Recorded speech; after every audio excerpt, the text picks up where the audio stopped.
to Indiana Sports Beat Radio, presented by Endeavor Hospitality Group and Andy Moore Honda of Bloomington. Looks over the middle, second guesses, fires, throws. Does he make the catch in the end zone? Yes! Touchdown! Oladipo to win it. Another one! He got Another it! one! Oladipo! Another one! Huge hole. He's at the 30. He's going to go. 10, 5, touchdown. Jonathan Taylor. Galloway finds Rob Finnessy, who fires the three, and he hit it! Now, from the Golf Club at Eagle Point Studios, here's your host, Jim Coyle.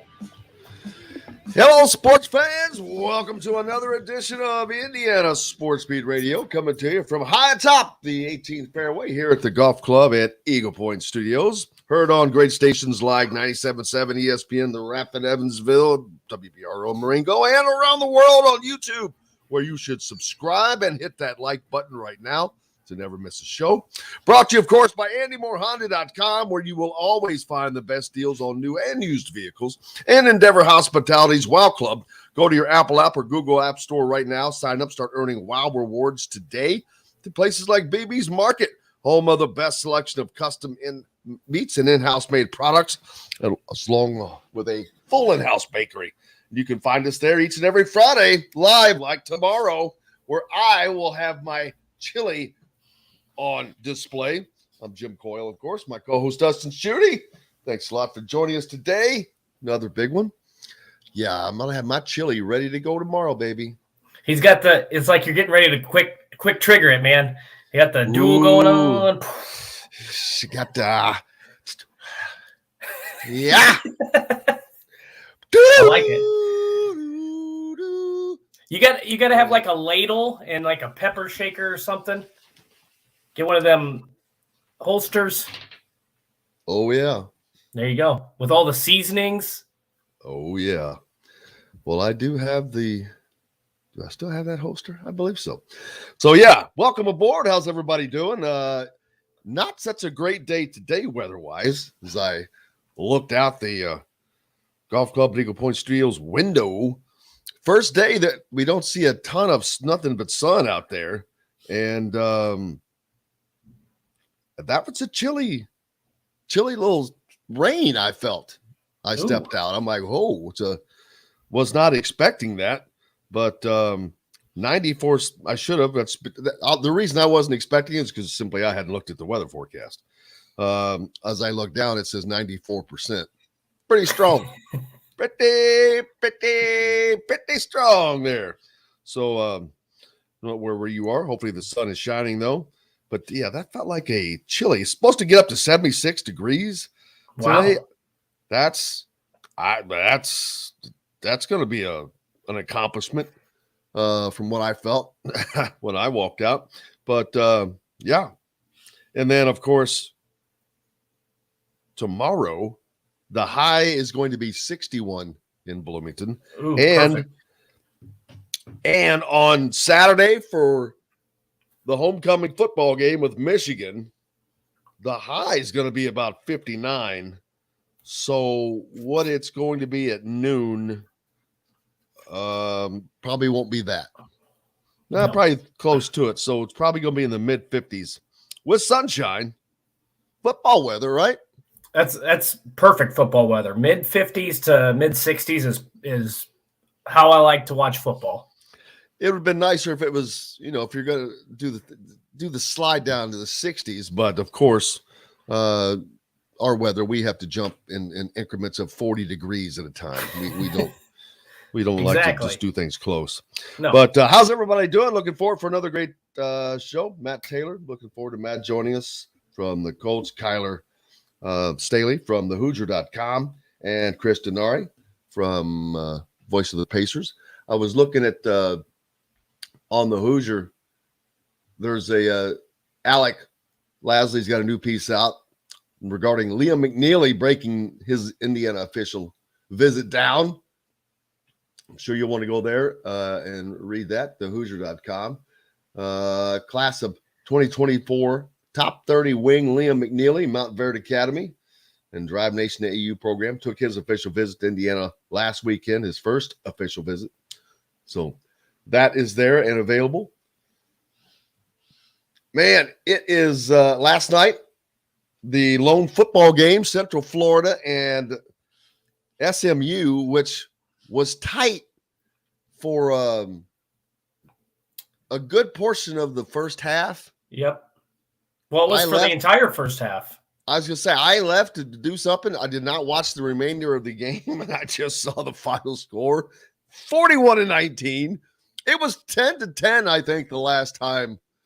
Yeah, I left the scoring in the half. Was that the halftime score? Halftime was 13-10 UCF, and I don't remember if SMU tied it or not. But it was like there was an onslaught of scoring from UCF at one point. I think they had a block punt. Well, they scored 4 touchdowns in the second half, then at least. I think even in the third quarter, it was still somewhat of a game, like maybe 24-13 or something like that. So SMU must have gotten a safety. They might have. Crazy. Yeah, I've got the Chad Powers shirt on, baby. Think fast, love it. Run fast. Think fast, run fast. I love that shirt. It's awesome. Chad Powers is awesome. Chad, on Monday night, the Manning cast, who was it? Justin Fields was on, and he kept referring to Eli as Chad. Did he? I missed it. He was getting on Eli's goods or Peyton's good sides because he called him the sheriff. He says, "Oh man," he's listening to him, but he said, "Yeah, I always listen to the sheriff because man, we don't need to be calling him the sheriff here either." Well, after the Saturday Night Live skit, did you see that? I don't. Which Saturday Night Live skit? Last week's cold opening of the season premiere. Yes. That was really good. The Manning cast, yeah. And then they had John Hamm on the show with them, but yeah, it's pretty funny. Looking forward to the weekend. Tomorrow, of course, is Hoosier Hysteria. A lot of people coming in town. It's homecoming weekend as well. So lots of reasons for people to be around Indiana men's basketball, Indiana women's basketball, the football program. You got a lot going on this weekend. A lot of awards being handed out. Some of the IU women already named. So I think I saw yesterday Grace Berger and Mackenzie Holmes, one of preseason All Big Ten, of course, without question. They're going to be All-Americans most likely. I don't recall if I saw Sydney Parrish in, and I say that only because I'm like, well, she didn't play in the league last year, so I guess maybe that's why. But obviously, she's a top player. Right. So I don't know. Are these preseason things based on what these people think they're going to do, or is this kind of a reward off of last year thinking what they're going to do? If not, then I'm surprised Parrish didn't get some mentions. If I didn't go all the way down through it, so maybe she did.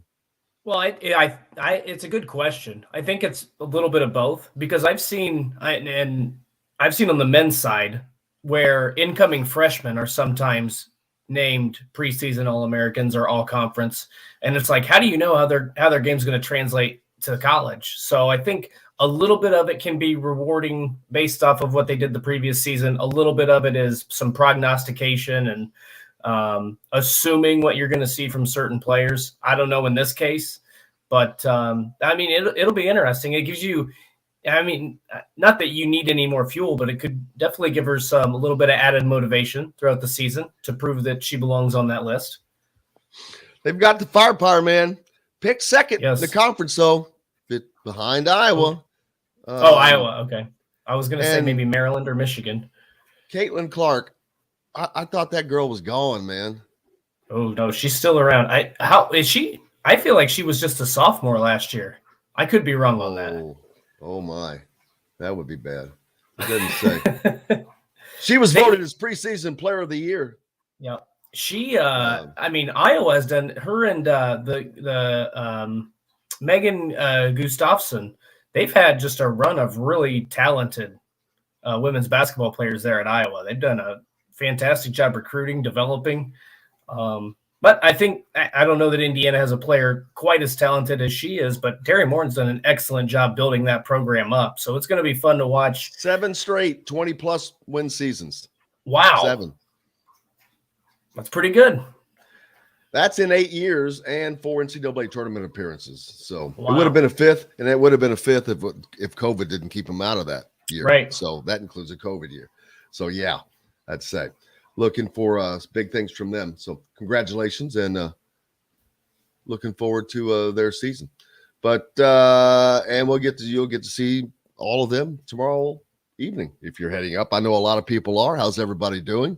5 Left's jumping on the Andy Moore Honda hotline already. Mike, Larry digging on the Chad Powers shirt. There you go. Travis, Michael.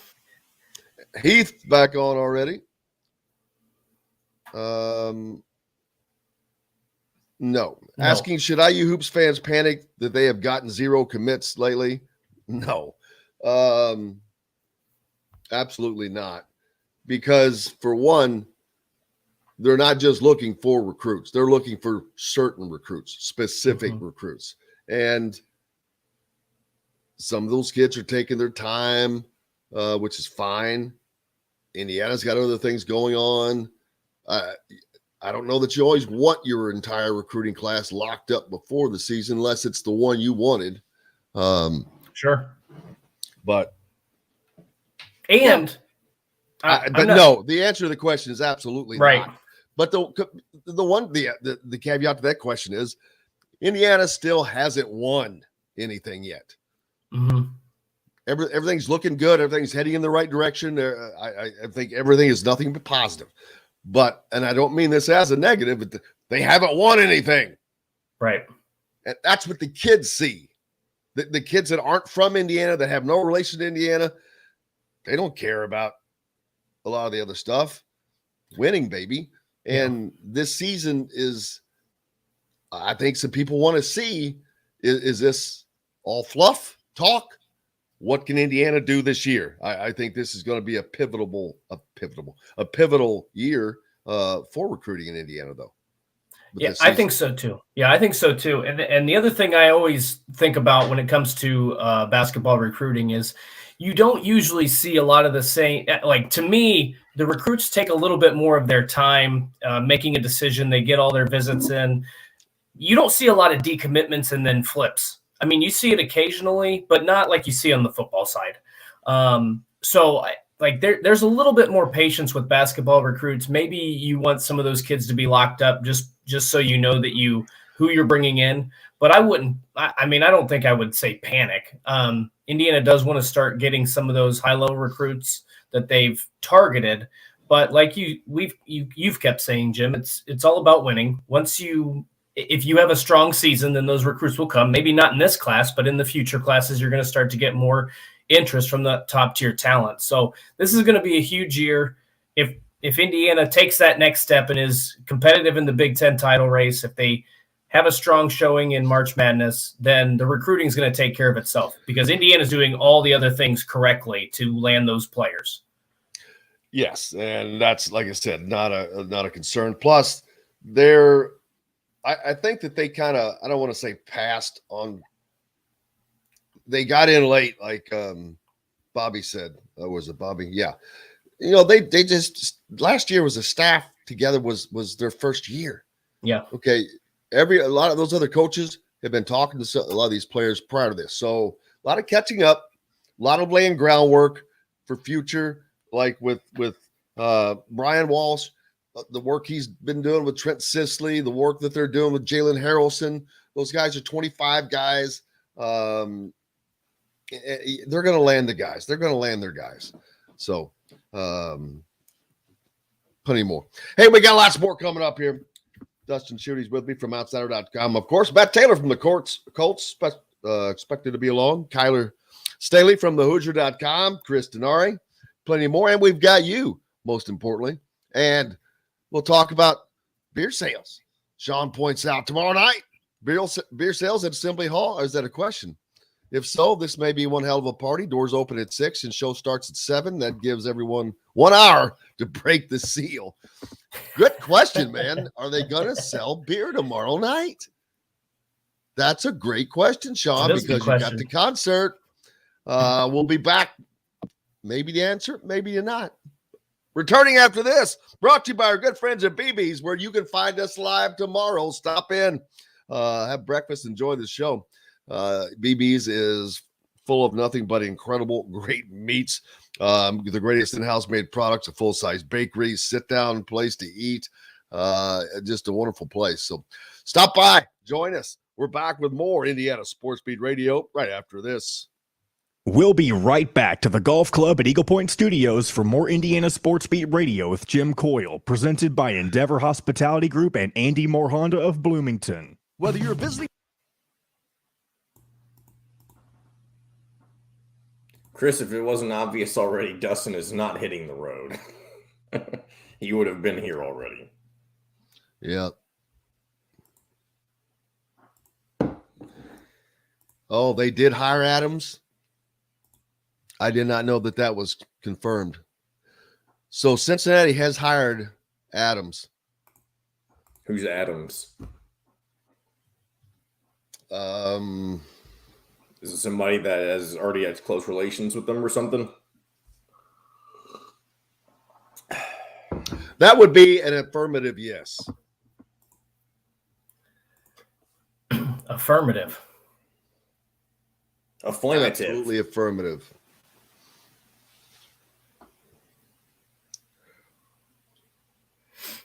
Hey, we have Pacers basketball to talk about with Chris. Yeah, what's going on? Preseason games. Oh, yeah. They played last night. Yeah, they won.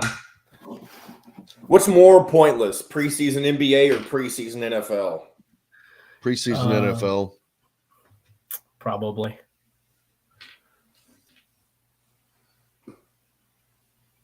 I feel like the NBA easily has a short off season of the major sports, at least. Well, it probably. Like, I don't know why that is, but it probably depends. Like the NBA's postseason is forever long. Yeah, that's true.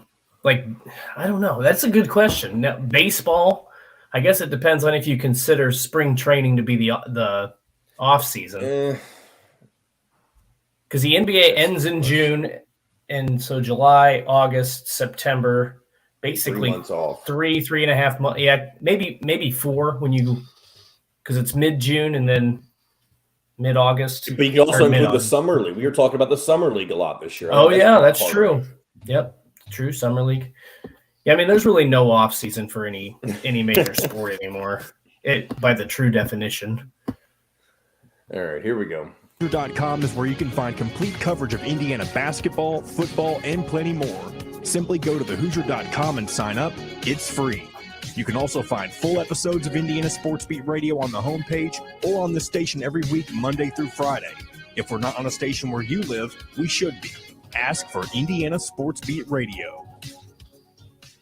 This segment is brought to you by Southern Stone Restaurant.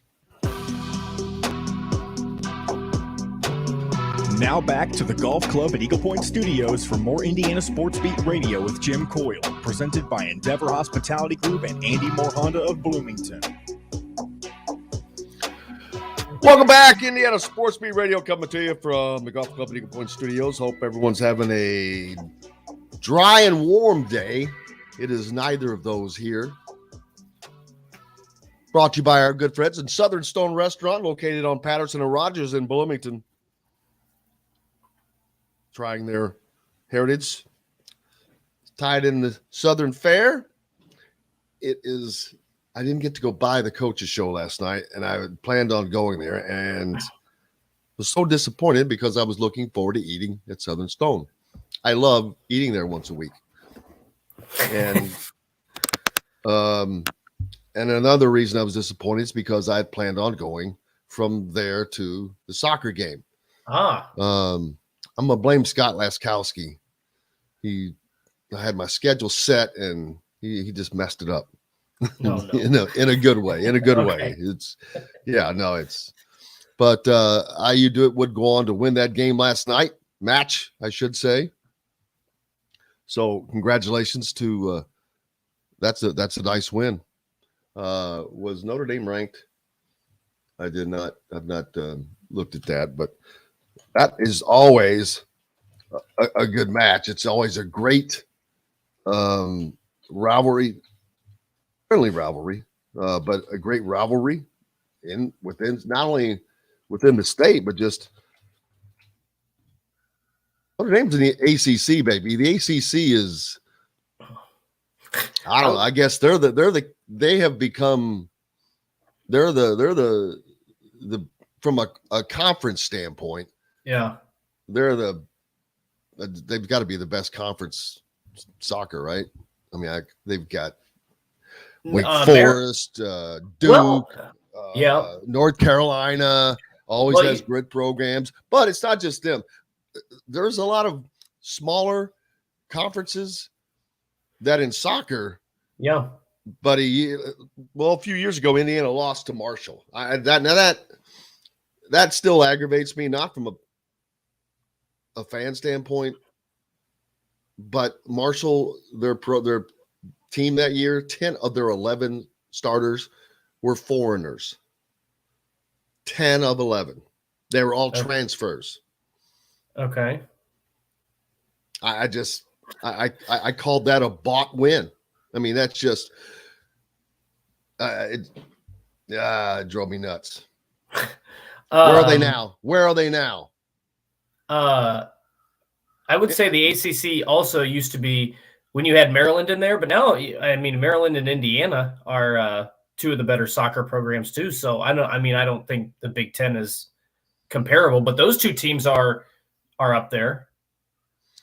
Well, there's a couple of teams in the Big Ten. Big Ten's not weak. I'm not saying that by any stretch, but the ACC is just a little stronger there, probably year in and year out.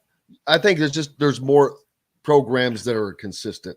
Is all I was saying on that. But Indiana is the premier everything. Yeah. So when it comes to soccer, so I was going to say congratulations to them winning that match 1-0. It's probably like baseball because you get a little bit of all year round down in some of those ACC states. So that makes a difference. Matt joining us now.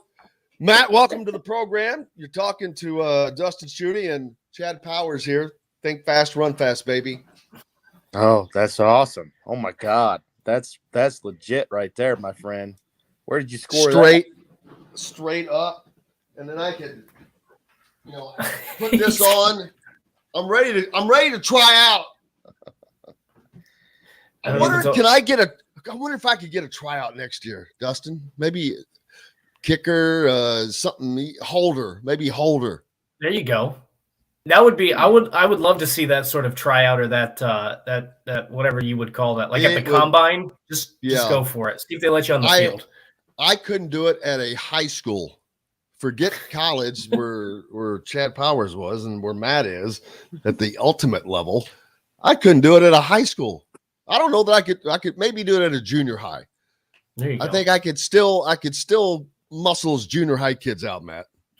When you look up Armtown in the dictionary, picture Chad. Was that not? Man, I didn't think that he was very funny compared to Peyton up until then. Got a lot of new respect for him. He had some good lines in that one. Yeah. I've always thought he's funny, but yeah, he definitely brought it out right there. That was well done. How about the coach that actually wanted to sign the guy? Like, is that going to follow that guy forever? Oh, yes. Oh my God. I was laughing. Put that on. I think I see something. He's going to. I think I see something in his powers. Well, he could say I knew talent. Damn it. He's going to be like the offensive coordinator at Arkansas State, and he's still going to be the guy that wanted to sign a 40-year-old Eli Manning. At least he could say I knew talent. Yeah. Oh, but yeah, that was funny though. I thought that was just incredibly fun and a fun thing to do. You got to have some fun when the season starts because it's all work and no play makes things dull. And we don't have it, baby. we've got always having excitement. Matt Taylor joining us now. How are you, sir? How's your week going? It's a little cold out there. Week has been absolutely insane due to the fact that you're playing 2 games in 5 days. So it's been rough. a lot of late nights and long days. And I'm currently talking to you right now from a hotel room in Denver at 6 whatever in the morning, and just woke up. So trying to get the day started. Well, man, I'm glad that you were kind enough to get up this early for us. Hate that if I'd have known that, I'd have sent you breakfast. I'd had breakfast waiting for you at your door. Yeah, where's the eggs Benedict there, Jim? Come on. Buddy, had I known, I promise you, it would have been at your door. It would have been, have you seen watched the Winning Time yet? Is that the LA Lakers thing? Oh, no, I have not seen that. Oh, dude, you have got to watch that. It is incredibly good. So I'm not ruining anything, but there is one part where Magic is Kareem's guy. He's got to bring him. He's the rookie. So Kareem tells him every day at 6 a.m., I need the newspaper and fresh orange juice at my door. It's funny because he does it every day, and he leaves the orange juice. He never likes it. He can't. And it just drives Magic insane. But yeah, it's those good old days of getting those guys. I hate I forget where I was going with that, but what were we talking about to start that damn conversation? I don't know. Well, I can. Oh no, I know what. Had I known, I would have had the coffee and your breakfast and the orange juice at your door and the paper at your door at that time. 6 a.m. is when it had to be. I would have had it there waiting for you. So I'm gonna have to get Matt's schedule, and he's on the road. Make sure he's taken care of. yeah, because I'm not taken care of enough. You kidding me? Life is good. No problems here, brother. I appreciate you. Well, I know. Well, but when you do get down here, I'm going to get you some of these great steaks from BB's, man. I will take you up on that. Are you a griller? I pretend to be. Well, yeah, all of us pretend to be, as I guess. But it makes it a lot easier when you got great stuff to start with. No doubt. But yeah, I'll set you up there.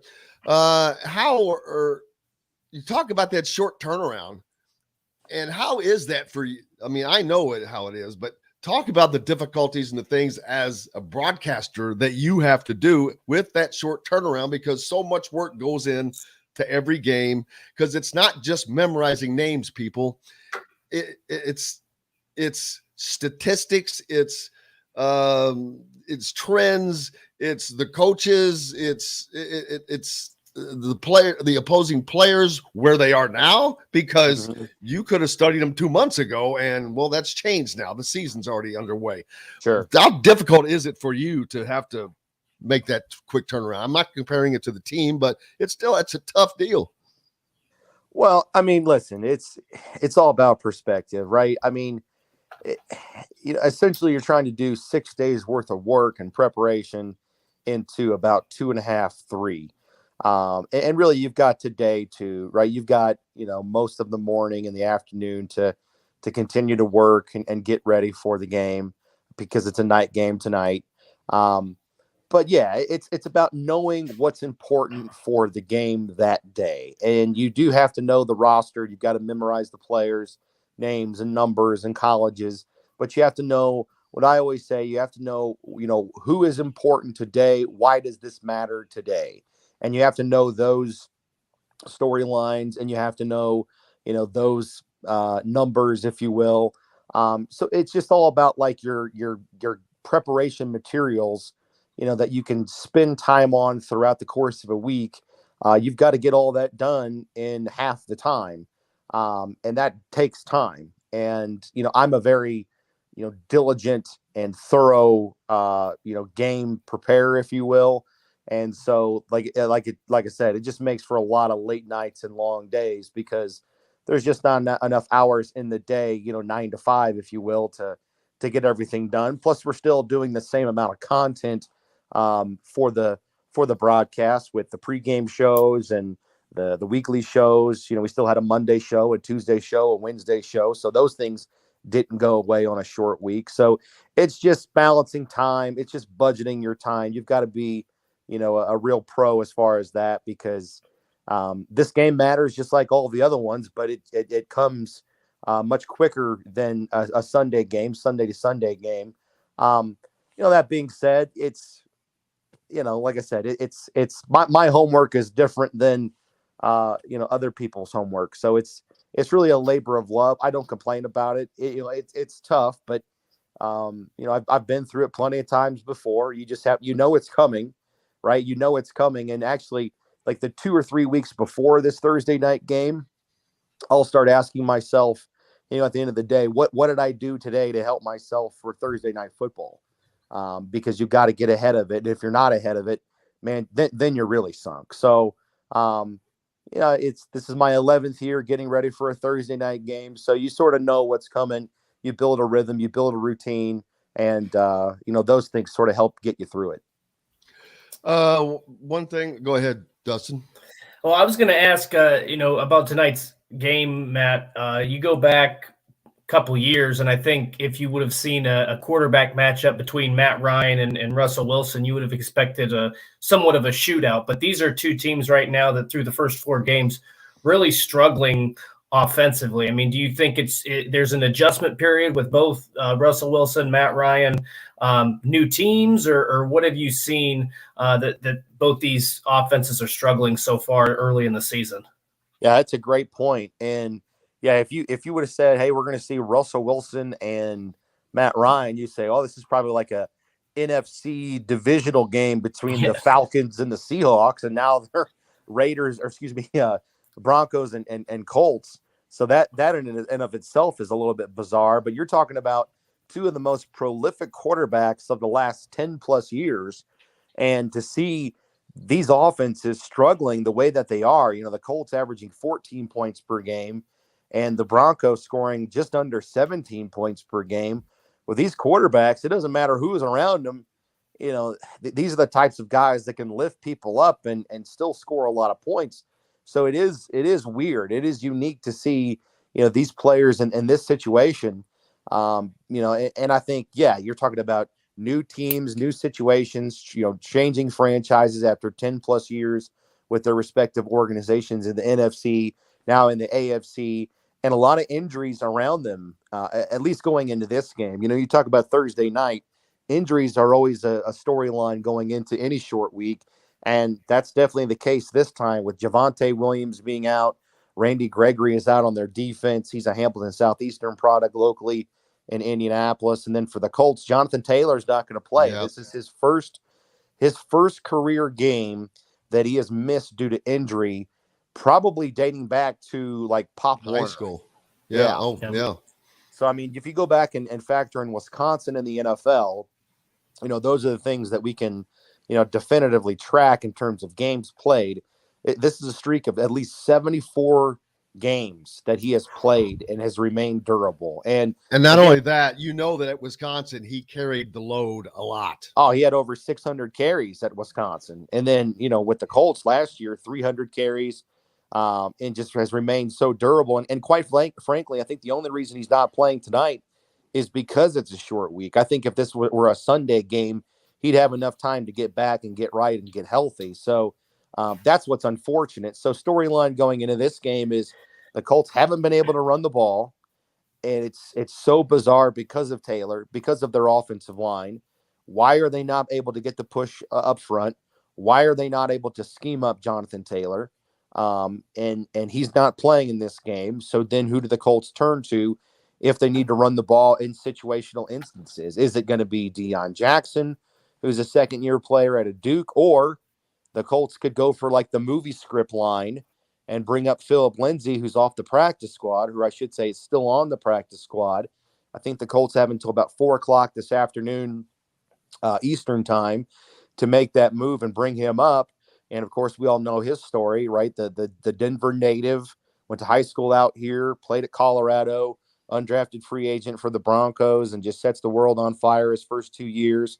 1,000-yard rusher in 18 and 19, first undrafted rookie free agent ever to make the Pro Bowl. He could come up and try to, burn his former team in his hometown here. So we'll see if that's the direction that the Colts go. But they've got to find a spark in the running game, because it's just it's unacceptable the way they've been able to run the ball, or lack thereof, considering all of the resources they have up front, and Jonathan Taylor returning after 1,800 yards rushing last year. Do you think that that's part of the reason why the passing game has struggled too, Matt? Because I mean, at times we've had concerns about the receivers, some of the pass catchers on the team, and I still think that there's some question marks there. But the inability to consistently run the ball well, is that a reason why you're also seeing some of the struggles from Matt Ryan in the passing attack, because defenses can game plan for that a little bit? I mean, the Colts haven't really been able to put any defense on their heels, at least in the first half. They did have a run in the second half against Houston. They looked better, obviously, in the second half against Tennessee and then the Chiefs. But at least maybe consistently they haven't had that passing attack there. I mean, do you relate those two? Well, I think the problem is, I think if you go deeper than that, is you're getting off to such horrible starts in these games. I mean, the Colts have trailed. They played 3 division teams so far, and they've trailed by as many as 17 points in all 3 of those games. And on Sunday they lost, or they trailed by 21 points in the second quarter. Sure. And when you're down 21, the running game sort of goes out the window. You've got to get back into that game, and you got to do it by throwing the ball. You don't abandon the run altogether, but you've got to be methodical. But predominantly, you got to get back into that game by throwing the ball. I think the biggest thing is, I think Matt Ryan has actually been pretty good this year when he's had time, when he's been protected. He's got 2 350-yard passing games so far this season. So it's not like he can't throw the ball. And it's not like the Colts don't have weapons down the field. It's just the lack of running game, and the under duress that Ryan has been under, with blitz pickups been poor, picking up stunts and text games and line games by the defense. That's been difficult for the offensive line so far. So actually, when Ryan's been protected and he's got adequate time to scan the field, he's been pretty good. But it's just complementary football has been a struggle for this team, and it's not like the Colts are just facing 8 and 9 guys in the box. I think the numbers at the line of scrimmage for the opposition defensively has been down compared to last year. So the Colts just aren't getting that push up front, and I think they need to be a little bit more creative in the running game. Where so far it's basically just zone, trying to wall people off, and that's just not working. Every defense is selling out to stop the run. Everybody's sort of psychologically getting up to prove they can slow down Jonathan Taylor after what he did last year. So I would like to see some more, direct runs with lead blockers, and, not having Jack Doyle this season, I think, is proving to be difficult, because, he was one of those guys that when everything was sealed up on the offensive line last year, you needed one guy to sort of account for that unaccounted for guy at the last second. That's where Jack Doyle came in on whams, or being a lead blocker as an H-back, and just not having that this year, I think, is proving to be difficult for this team to duplicate what they did in the running game last year. So yeah, I think it's all of those things, but you just can't get down 17 points, 21 points every single week and expect to, have your game plan work. I mean, the Colts have been outscored by 42 points in the first half of games this season. That's by far the widest margin in the NFL. So I guess glass half full is, they're a second half team. They play better at past halftime, but glass half empty is, where are you to begin these games in the first half? Put it together in terms of a game plan and have more of a sense of urgency. And that's what the Colts are going to try to do tonight. Well, Indiana's had that same issue, my brother, and they've got a big tiger coming in this weekend as it's homecoming, but the Michigan Wolverines are coming to town, number 4 Michigan. I'm not sure that they're not the best team in the Big Ten, In addition to that, Friday night is Hoosier Hysteria, so it's going to be a packed weekend in Bloomington, brother. Wish you were here instead of in Denver, but well, you might have time to get down here when you come back. So there's that. I think I'll be walking on Friday and Saturday because I think we're supposed to land about 5:00 this morning, or Friday morning at 5 a.m. Yeah, I would be doing that as well. I cannot thank you enough, man. I hope you enjoy just some of the fine things that Denver has to offer. Do you have a favorite restaurant in Denver, or do you get? I know a lot of times that's the one thing the guys, especially the broadcasters or whatever, they have their favorite spot where they go. Do you have a favorite place in Denver you like to go? No, this is our first trip out here since 2016, believe it or not. Holy cow. Yeah, we haven't been out here very often, just sort of the way the schedule falls. And plus we stay pretty far out. We don't stay downtown typically in a lot of these places on the road. So we're kind of out. It'd be like if a team were to come in and play the Colts, we'd be like in Castleton or something.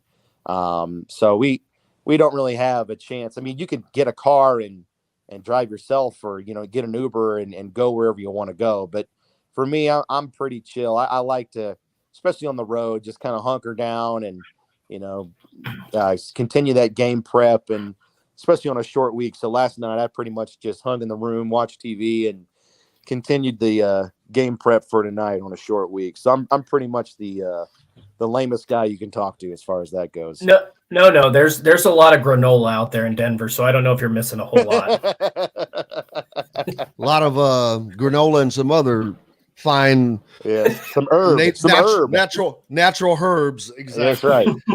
Well, there's going to be some herbs in Simon's got us going to be hall tomorrow night, but it's going to be G Herbo.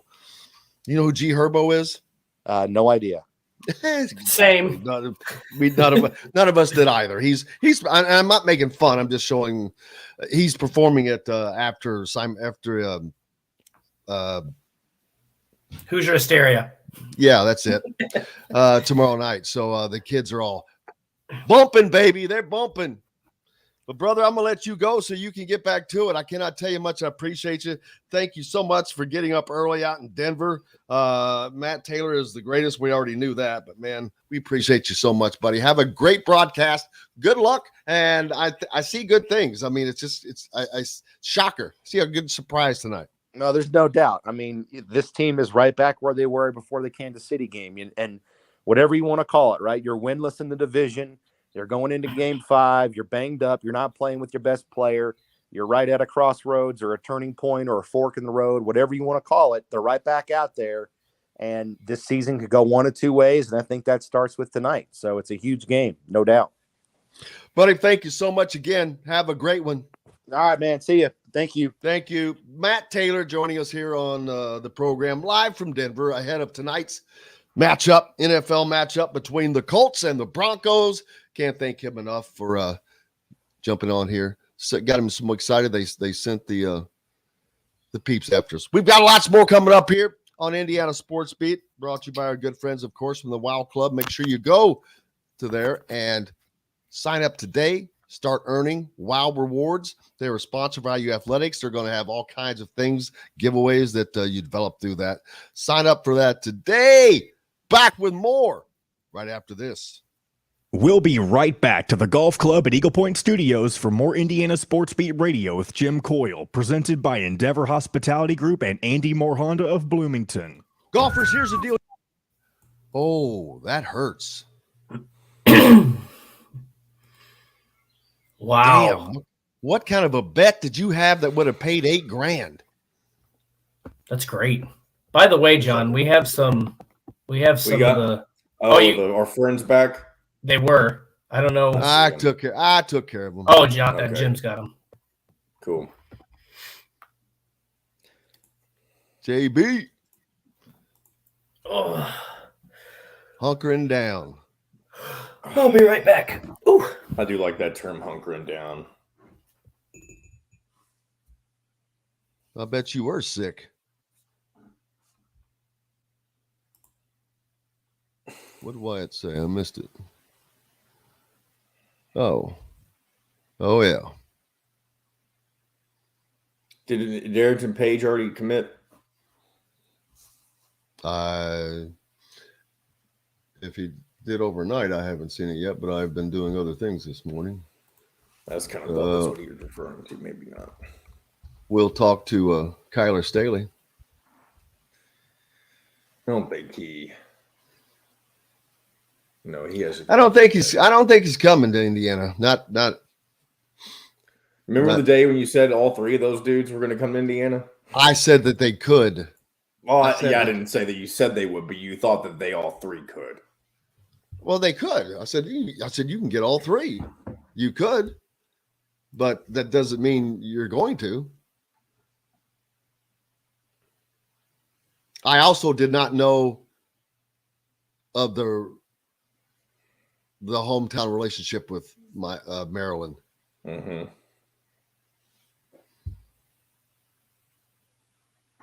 Plus, you got to remember, Indiana already has two guys. I mean, I know you kind of don't really know who you're going to be losing because of the transfer portal nowadays. So, yeah, this class you got Gabe Cupps and Ja'Kai Newton, and those came really early. All right. 30 seconds. It's the Certified Dream Deal Sales Event. Get 0.99% APR financing for well-qualified buyers on all 2017 through 2021 Honda Certified pre-owned Accords, Civics, CRVs, HRVs, and Pilots. See dealer for financing deals. Andy Moore Honda, Bloomington's #1 Honda dealer. Get more to your door with AndyMooreHonda.com. Come see us at the all-new Andy Moore Honda, now in Bloomington. This segment is brought to you by RE/MAX Advanced Realty, Indy Home Pros team by Cheryl Sizemore. Now back to the Golf Club at Eagle Point Studios for more Indiana Sports Beat Radio with Jim Coyle, presented by Endeavor Hospitality Group and Andy Moore Honda of Bloomington. Welcome back to the Golf Club at Eagle Point Studios here on this Thursday. Brought to you by our good friends from RE/MAX Realty, Cheryl Sizemore. More specifically, you're in the Indianapolis area looking for a home. You need Cheryl Sizemore and her 2 decades of experience. It could be the difference between you getting the home you want and not. Reach out to her, Cheryl, at IndyHomePros.com. Such a great person there. Hopefully she's picking up my glasses that I left at the golf tournament I played in there. A couple of months ago. Mike DeCourcy is on each and every Tuesday, of course, you know, and he recently wrote a piece on Dane Fife. You can, and then of course, this past Tuesday was the first time he had been on after that had been out, and we talked about that. So it's getting a lot of play. If you haven't heard that, might want to go back. It's on the boards. There's a lot of talk about certain aspects of it. I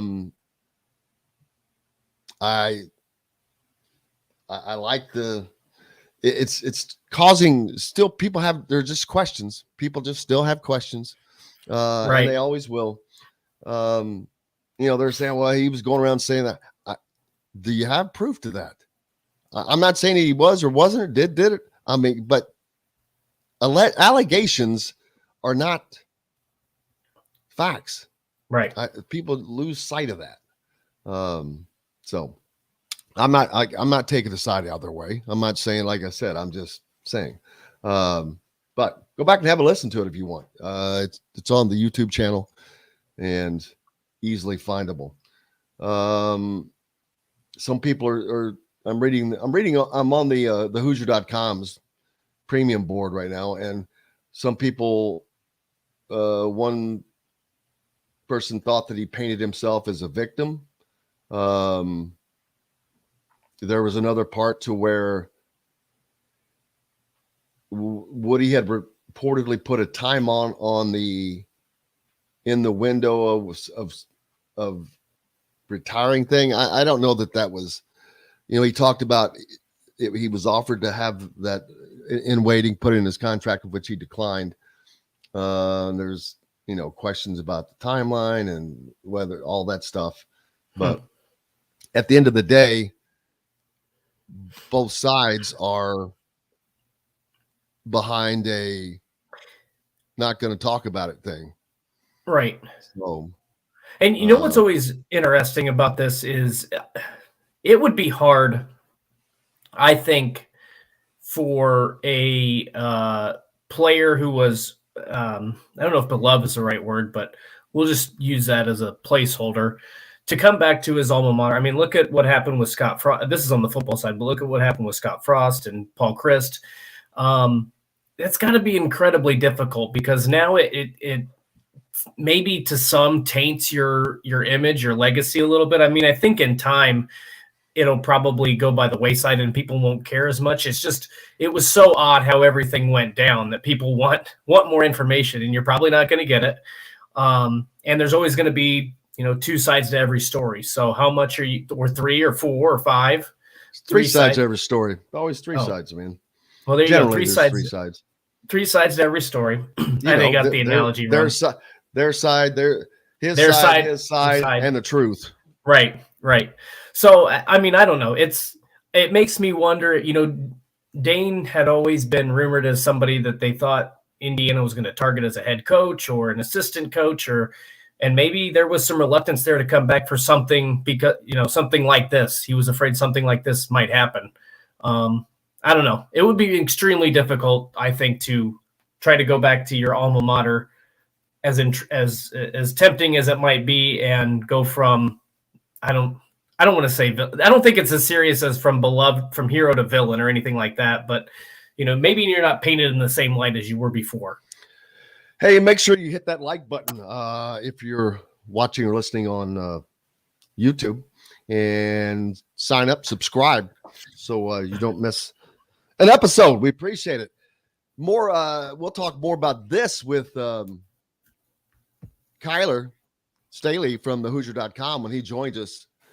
But Cincinnati has finally made it official with the hiring of Drew Adams from Bradley.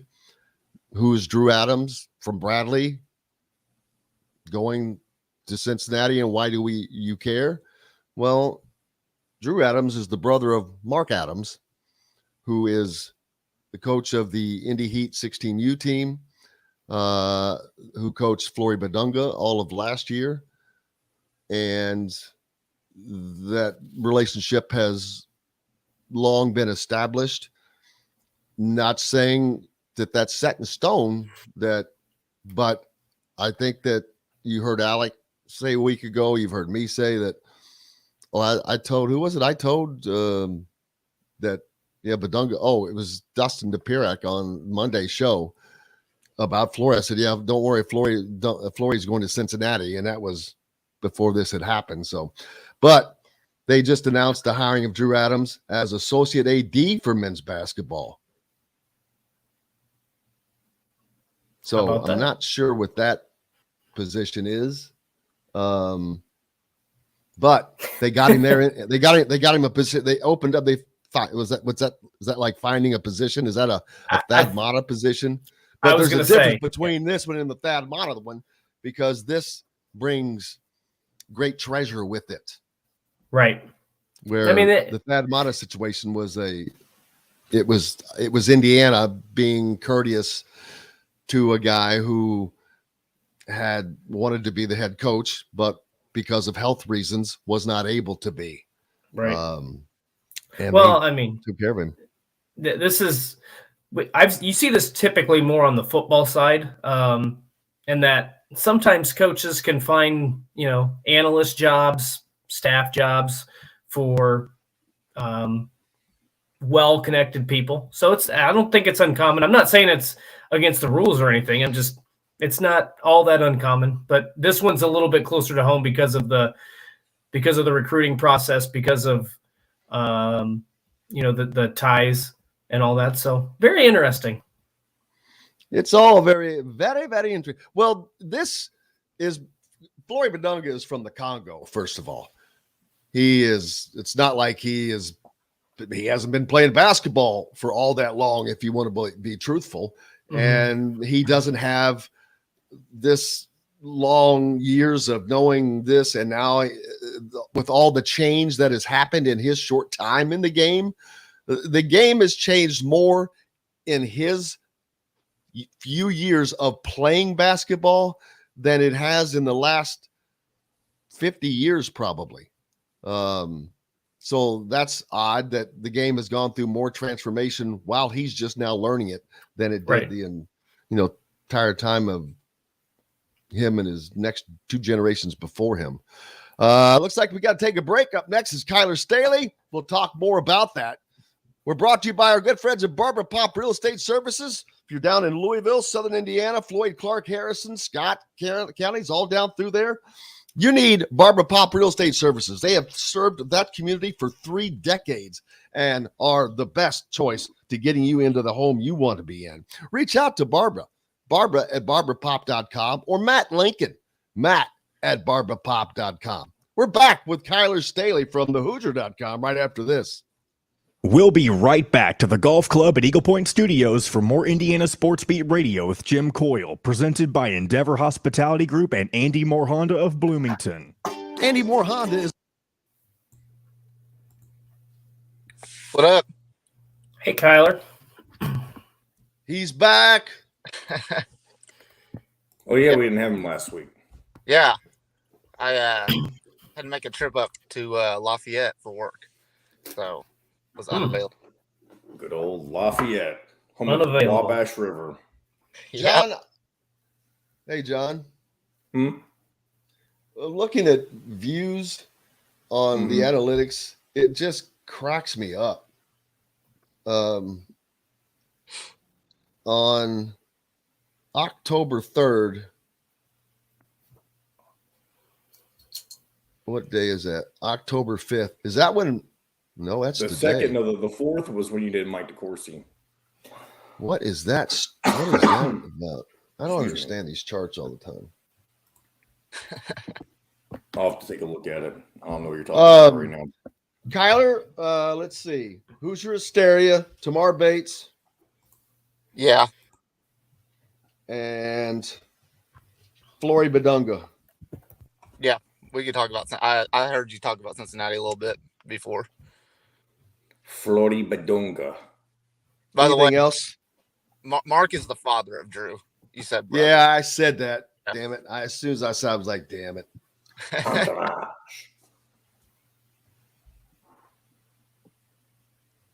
How's it going in Florida, Dustin? It is going. Good. Glad you're safe. I am. Yes, we are safe from the hurricane. Very fortunate. We didn't get much of it. That's good. So. Oh, yeah. IUS camper back. That's good. What about Matthews? No, they have no shot at Michigan. Let's just be honest here. We debated. 42. Got to keep him out there on third downs. Got to keep Michigan under 42. What is that going to do? So Indiana loses 42-17, maybe. Hey, that was my score prediction on the podcast. Hey, you know what? Don't punt. That's what I'm saying. Why not? Yeah, I kind of like that. I don't understand why. Don't punt. Don't punt at all in this game. Okay, I need the score to be 42-16. All right, 10 seconds. 6-1. Cheryl Sizemore from Remax Advanced Realty. Let Cheryl Sizemore get you in the home you want today. Cheryl at IndyHomePros.com. This segment is brought to you by Feast Market and Cellar.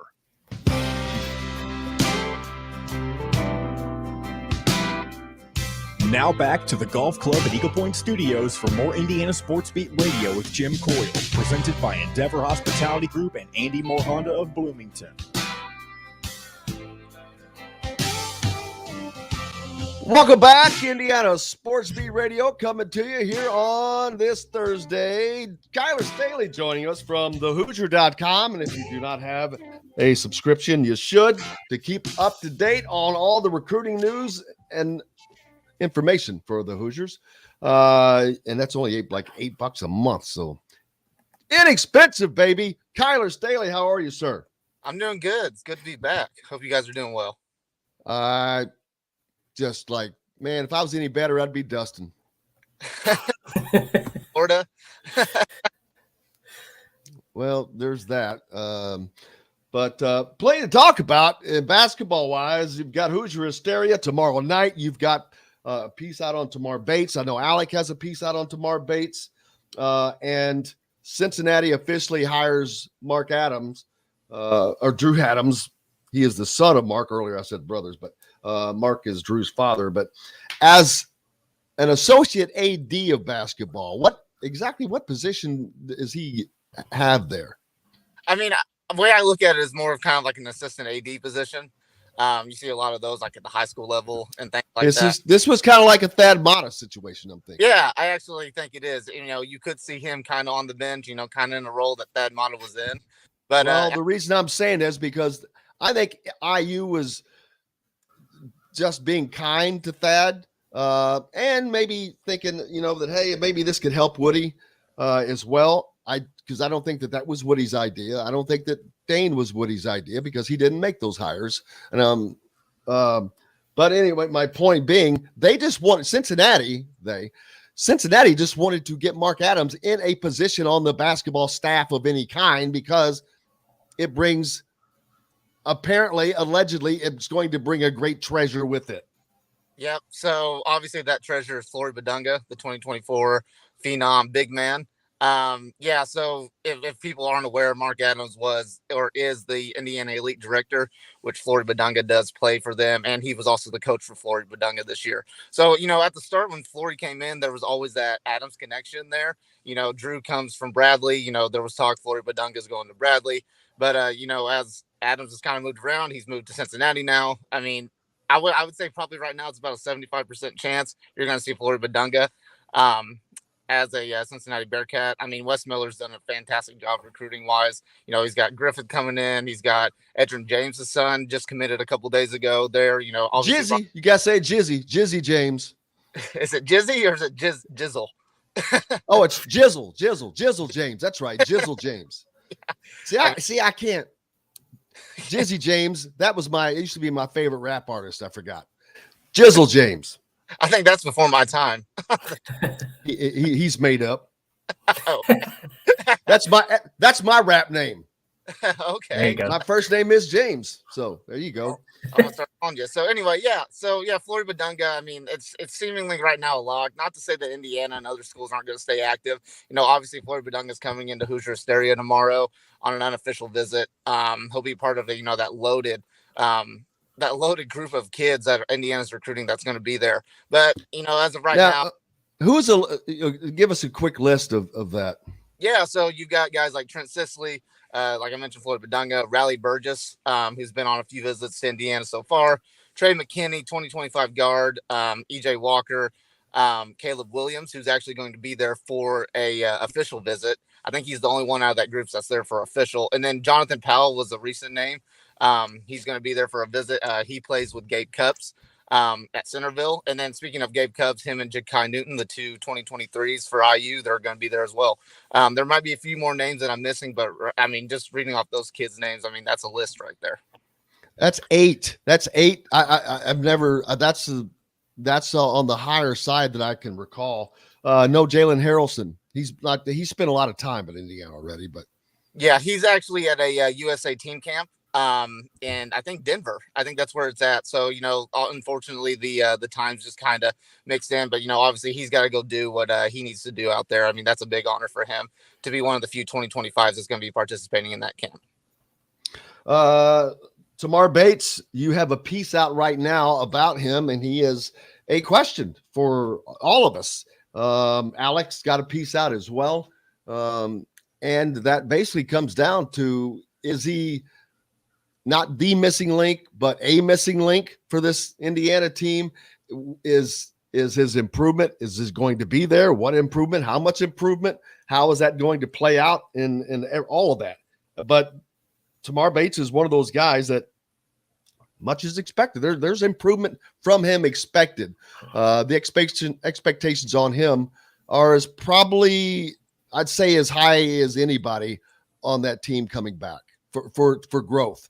Yes, I agree with that. He's definitely an important piece to Indiana's roster this year. You know, last year, very inconsistent, started off the season very well. I think he's the first 10 games, maybe averaged 11 points, and that, you know, that dropped down to only 3 points per game. But like, you know, he's a guy that's put in a lot of work this summer. He's really improved his body. I mean, he looks like a completely different, from a physical standpoint, just looks like a completely different player than he did last year. I expect him to come off the bench this year, kind of rotating between that 2 and 3 spot. Obviously, I think Jalen Hood-Schifino will be he'll be starting alongside Xavier Johnson, but Tamar Bates will be probably one of the first off the bench. I mean, you got to expect a lot of consistency from him. I think he's got to really be that outside shooter, one of them at least for them. He's a spot up shooter, he's a catch and shoot shooter. Like he can make plays. I mean, there's a lot of things that Tamar Bates can do, and like he was a big recruiting win last year for Indiana, and I think this year it's all about consistency from him. And heading into this season, I mean, Mike Woodson said he'd like to think that Tamar could be that breakout player for Indiana this year. And one of the things I think that over the past several seasons, Indiana fans have been looking for is development in the offseason. It seems like players that get on campus when they're a freshman, they're the same player when they're a junior or a senior. I mean, do you think that this has potential to a player like Tamar Bates, who had his ups and downs, was inconsistent? You're looking for more consistency. You're looking for better shooting. I mean, is this going to be a sign that this staff can develop some of these players that they're recruiting? Oh, absolutely. I mean, they expected a lot of things from Tamar last year, but I mean, there were some off the court things that kind of came up in Tamar's life where, I think that kind of played onto his on court situation. But, this year, especially if Tamar, like if he has development this year, because he was really the first big recruiting win for Woodson. So he's kind of, that sample size, I guess, when you're looking at that, sure. So, I mean, Tamar definitely fits that bill right there. I mean, if he can develop and he can be a guy that can be the top scorer off the bench, which I project him to be, that shows a lot for Indiana as far as recruiting, guys coming in, being developed and then being ready for that next level, that NBA level.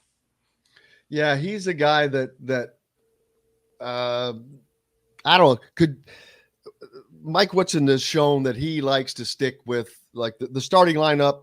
I think that mostly all of us could pretty much pin that in already, exactly what that's going to be with Trace, Race, Miller Kopp, and Xavier and Jalen Hood-Schifino.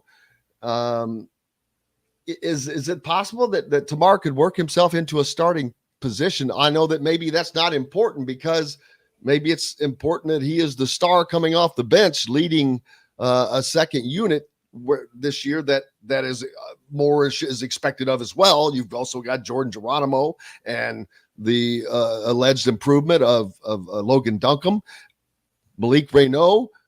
We've heard great things of him, so we don't know that could be a very, very improved, should be second unit.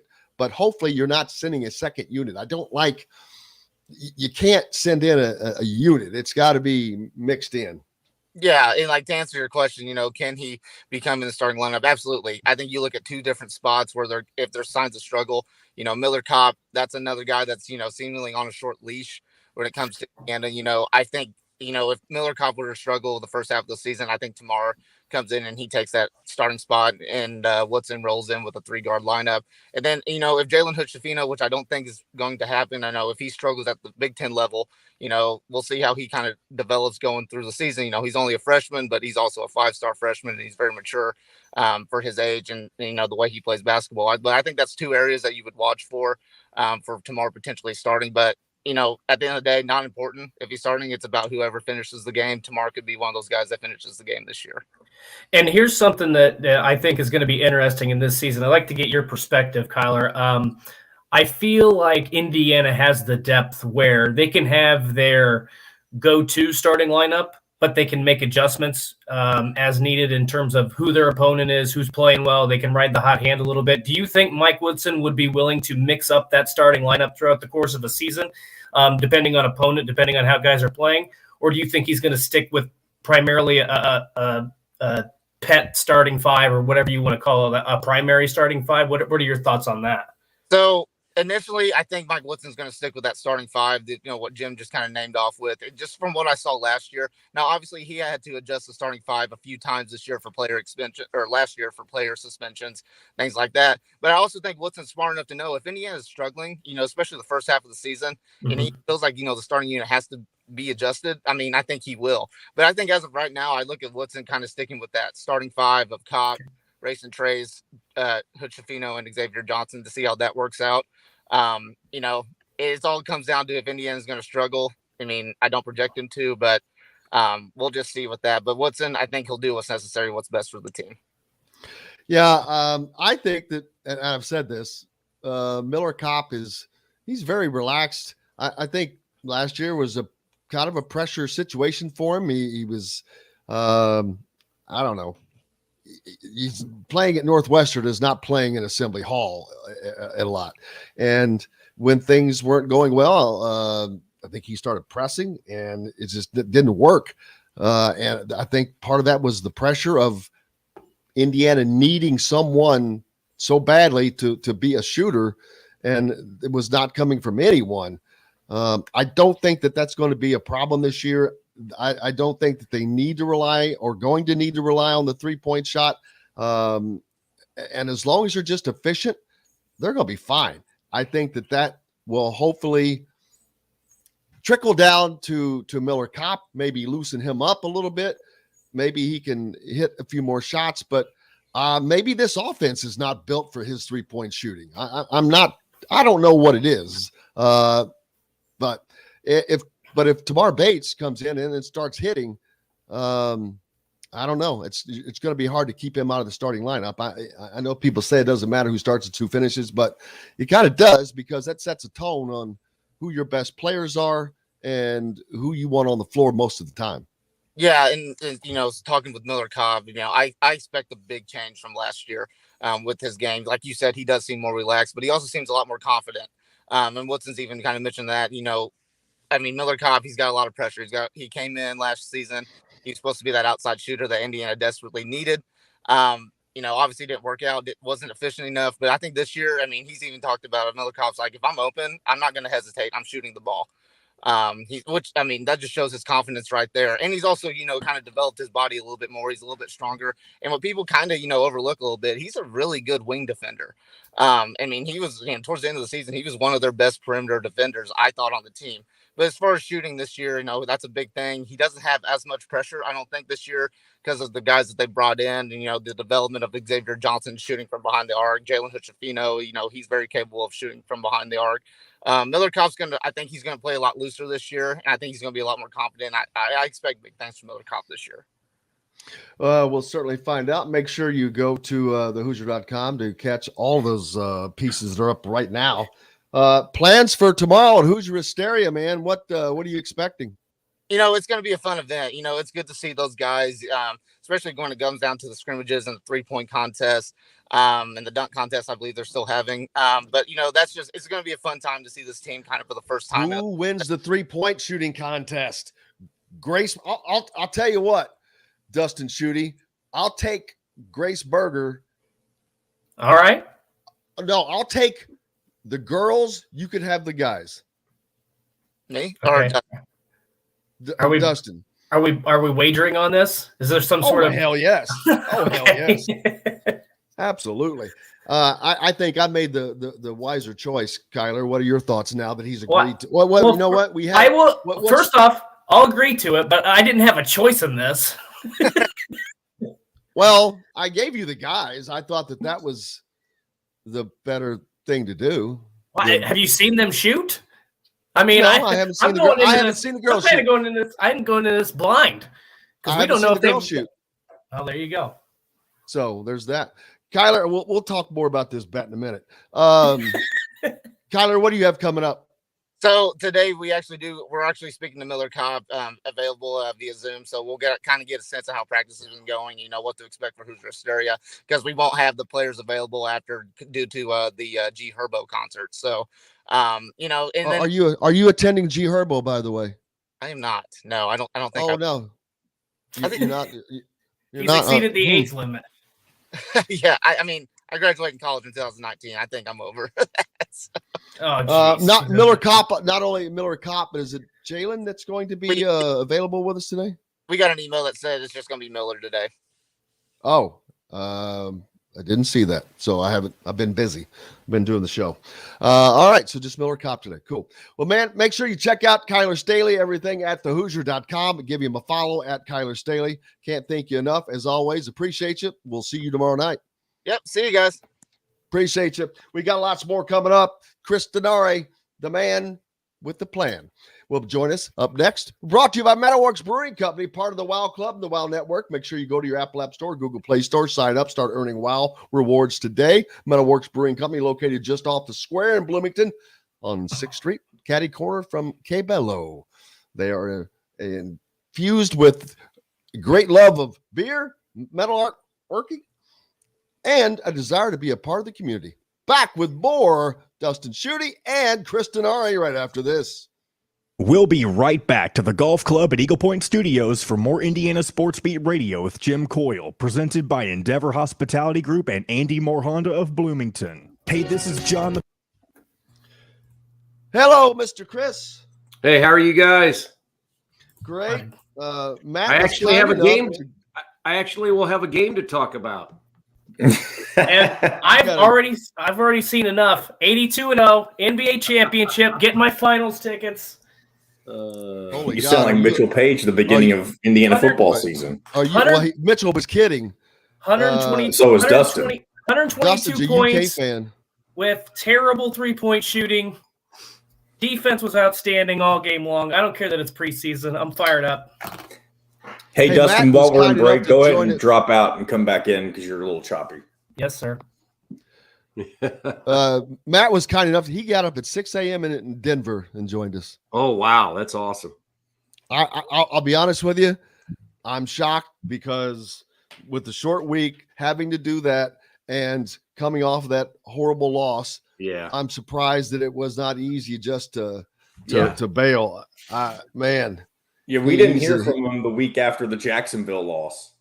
He's a trooper. Well, that doesn't always mean that. Well, no, but I'm just saying, I mean, with that happening, it wouldn't have surprised me if we didn't hear from him today either.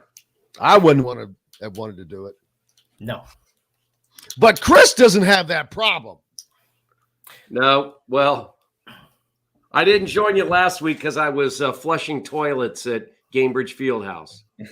I was going to try to call you guys while I was doing that, but I just got. You absolutely should have. That would have been great radio. I would have laughed my ass off. Yeah, that would have been awesome.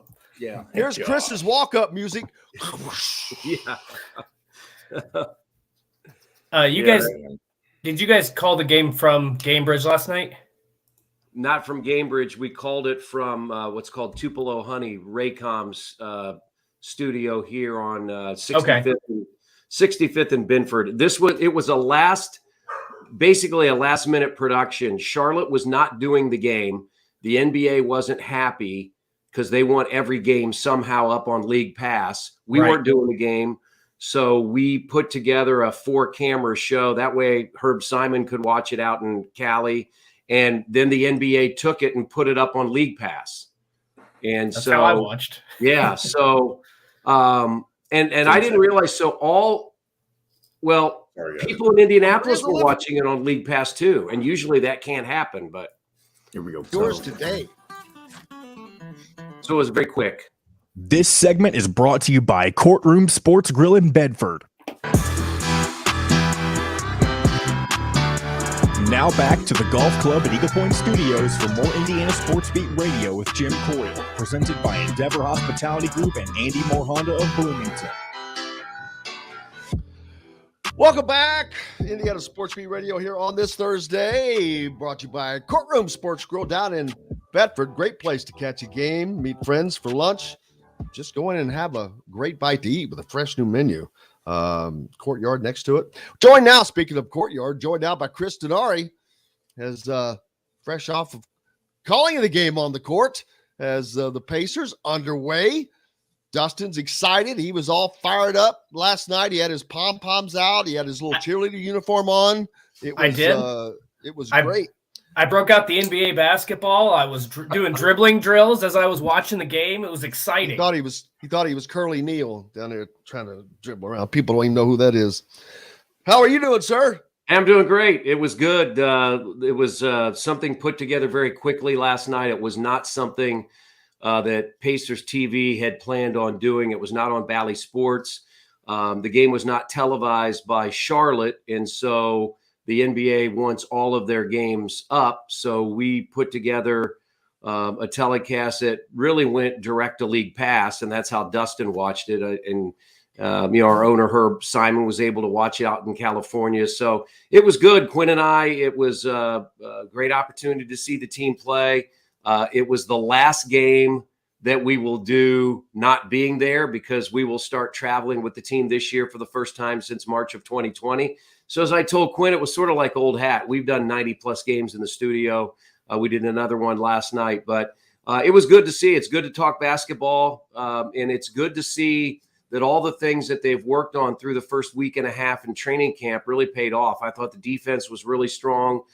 This is a much more athletic Pacers team than we have seen in the past. That second unit, I don't like looking at plus minus in a singular game, because I think that can be flawed. But the backcourt of TJ McConnell and Aaron Nesmith were plus 30. And along with Benedict Mathurin and Terry Taylor and Isaiah Jackson, they created a lot of havoc out there defensively, I thought, against Charlotte. And so it was a really good performance for the first game. It's just the preseason, but you saw a lot of bright spots last night. Four blocks off the bench, man. That's a nice defensive get off of the bench. Yeah, I thought last night I joked in the break that 82-0 NBA championship. We don't know how much you can take away from a preseason game, but I thought the defensive effort, the help defense, the recovery when they were getting beat at times, looked like they always had a hand in the face. And the thing that was most impressive is you looked up at the scoreboard. I think it was in the second quarter, up 17 or 19 points. It was a substantial margin, and that was without them making a three-point shot. Struggled from behind the line, that's to be expected. But I was just thoroughly impressed with the defense that they played, especially in the first half against Charlotte. Rick Carlisle came in last year and said that he wanted to change some things defensively and get this team, better on that end of the floor. And I thought we saw a sneak peek of what we might be able to see in the regular season with really good defensive effort from start to finish. Yeah, and I think one of the things they focused on is you've got to take care of your man. They call it guard your yard. If you can not put your teammates in a situation where you have a lot of rotation and you're getting beat out on the perimeter, that says a lot. And I think that's what happened to the Pacers last year. Dustin, look at what happened last year. In their last 9 games, they gave up 130 plus. Against this same Charlotte team last year in January, again, this was pre-trade, they gave up 158 points. Charlotte scored 87 points in the second half of a game last year. And last night, they only scored 97. And granted, it's the preseason, but they still played the majority of their starters 25 to 30 minutes last night. And I thought the Pacers did a really good job on the perimeter. Charlotte shot just 34%. They shot 21% from three-point range. I thought the Pacers did a really good job of challenging shooters. And then flip that, you mentioned not having a good night from three-point range, but what they did is they got to the paint. The Pacers scored 72 points in the paint. They hit 26 of 27 from the free throw line, and those are numbers that we have not seen recently from an Indiana basketball team. So I thought those two things were very important, the ability to get into the paint and score and then get to the free throw line. One thing that also stood out to me, and we've talked about this in previous years, Chris, was the ball movement in the first half and the fourth quarter was outstanding. They were getting open shots. There were some really crisp passes. I think this team could be a really good passing team. In the third quarter, though, I felt like it kind of derailed where the ball stalled. There wasn't a lot of guys moving without the basketball. When this team moves without the ball, when they're setting screens, when they get in those pick and roll 2-man game, I was really impressed with how they were able to find the open man. And another guy, last year, I know we battled some injuries. I thought at times Chris Duarte settled too much for three-pointers. Last night, he was driving to the basket. He was cutting without the ball.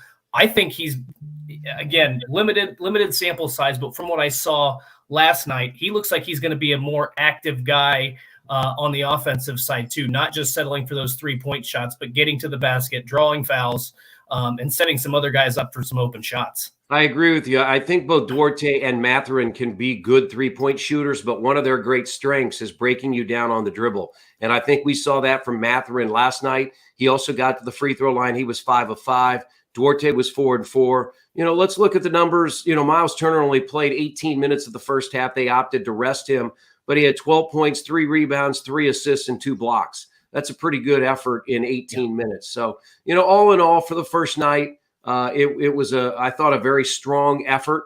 They played the way that they had practiced, and sometimes you don't know what's going to happen in that first game. But I've been at training camp virtually every day and watched this team practice, and I think it was good to see them execute in a game all those things they had been working on in the practice facility. It's got to be a great sign just to get off to that start. The confidence that has to send through this team as they have one more road game before coming back for 2 home games, both against the Knicks? Yeah, Knicks this Friday, Knicks tomorrow, and then Knicks Wednesday, and then Houston next Friday.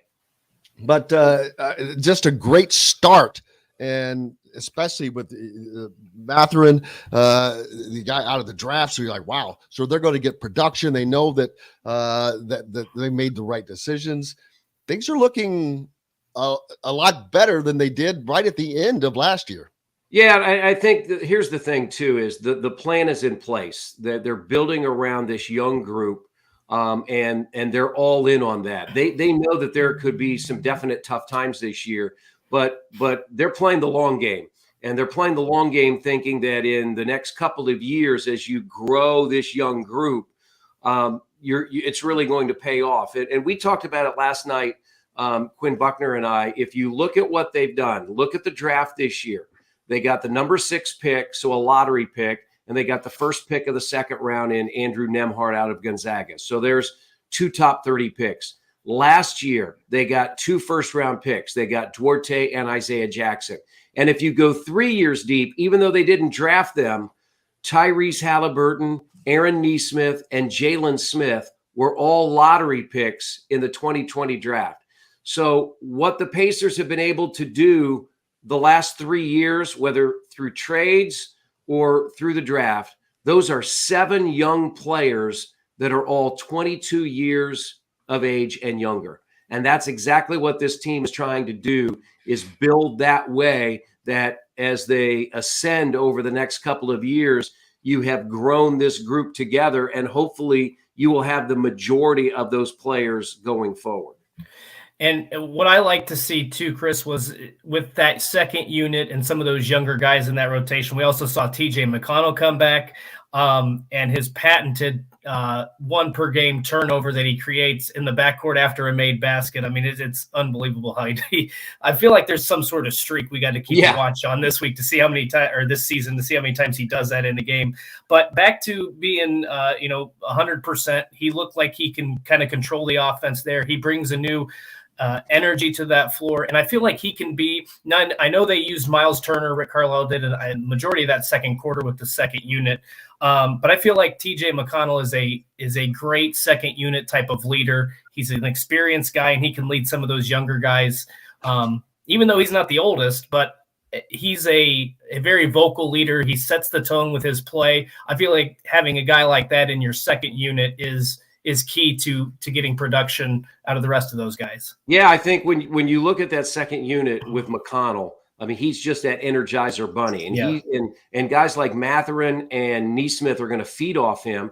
And then you have Isaiah Jackson. Early on that second quarter, Isaiah struggled with fouls. We saw that last year. But he was really good in that third quarter, especially playing with the starters when they opted to sit Miles Turner out. I mean, Isaiah Jackson had 11 of his 13 points in that third quarter. One of the people on the screen had put in, he had 4 blocks coming off the bench.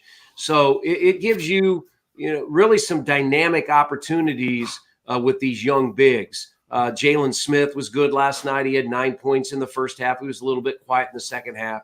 But I think this is going to be a good rebounding team. I think Jalen Smith will augment what Miles Turner is trying to do.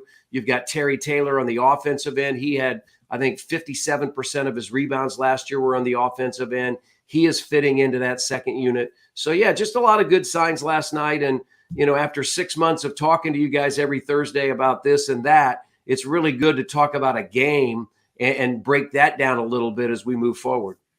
And not only that, looking forward to it with such positivity, excitement going in.